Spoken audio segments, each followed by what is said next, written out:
Around 2,000 miners would die a year from mining incidents, and in 1900, 200 miners died in a single incident at Schofield Mine in Utah. Workdays were 10 hours long, wages were $1.50 a day, and working conditions were beyond unsafe. This was when the United Mine Workers of America decided enough was enough. Led by John Mitchell, they stood up to the mine operators and asked for safer working conditions, 20% increase in wage, and an 8-hour workday. Important people involved in the strike were John Mitchell, Teddy Roosevelt, and Senator Marcus Hanna.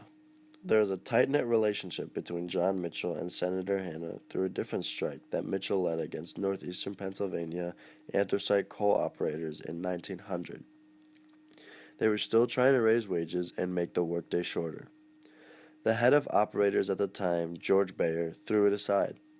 Hanna was the campaign manager for William McKinley, who was running for a second term as the President of the United States, and Mitchell was the newly elected miners' union leader. Hanna realized the strike would lose McKinley votes. He talked to J.P. Morgan, who owned the railways to transport coal, and that influence plus pressure from the Republican Party swayed Bayer to make the changes. This restored support to McKinley, and Mitchell and Hanna have created a great relationship. When Theodore Roosevelt became president in 1901, he saw the impending problem of workers going on strike. The price of coal would shoot up, and there would be none to keep anyone warm for the winter. Roosevelt immediately went to work on creating a solution, and was able to come up with one, which will be talked about in detail shortly. In 1902, Mitchell stood up again against the operators for safer working conditions, a 20% salary raise, and a decrease from a 10-hour workday to an 8-hour workday. But the operators held their grounds this time and ignored the pleas. Mitchell called in his good friend Senator Hanna, who was the president of the National Civic Federation, to try and convince the operators to settle on the workers' terms.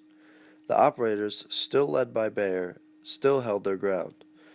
On May 12, 1902, Mitchell called 147,000 coal miners from the Pennsylvania anthracite mines to stop their work.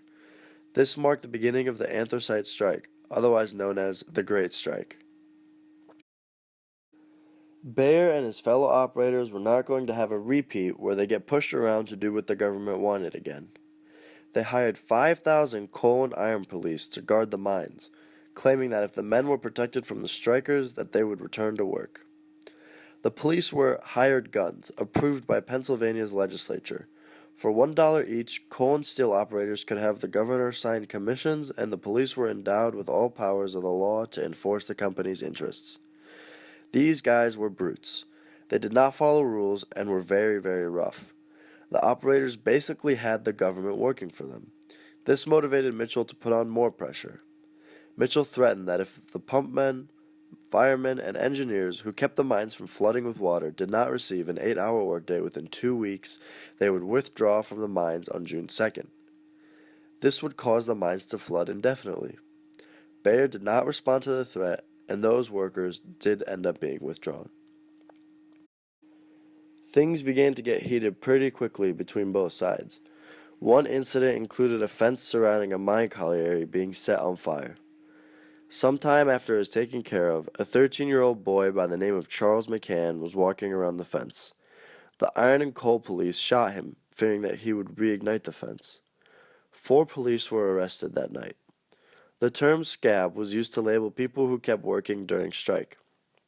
Strikers called homes of scabs, threatening their wives to tell their husbands to stop working, or else the strikers would blow up their homes with dynamite. Strikers would attack trains that carried iron and coal police and scabs going to work, and the National Guard was quickly called in to maintain the problem. They were ordered to attack at will all strikers who were seen attacking scabs and the coal and iron police. The first response from the government was sending in the National Guard, but the most effective response came from President Theodore Roosevelt. He held a meeting on October 3, 1902, in Washington between Bayer, John Markle, and John Mitchell. Bayer represented the gathered coal operators. John Markle was head of the firm G.B. Markle, an independent operator firm, and represented independent operators. And John Mitchell represented the laborers. Sadly, no agreement was met that day. Roosevelt would not take no for an answer, though, and didn't give up. He sent his Secretary of War to talk to J.P. Morgan, and they devised a plan. They came up with a committee of arbitration to settle the strike, thus forming the Anthracite Coal Strike Commission. As soon as the commission was formed, Mitchell called off the strike. It was October 23, 1903. The strike had lasted 163 days. There were 7 deaths recorded and an endless number of crimes committed from both sides. The Anthracite Coal Strike Commission visited the anthracite mines for 10 days, inspecting the conditions miners worked in. They held hearings and heard over 558 witnesses, ranging from unionists to workers attacked during the strike to the wives of workers and boys younger than the age of 9. On March 22, 1903, the commission reached a verdict. The miners would receive a 10% wage increase and have a 9-hour workday. The anthracite strike of 1902 actually pushed for an official police department. In 1903, Samuel Pennypacker took the office of Governor of Pennsylvania.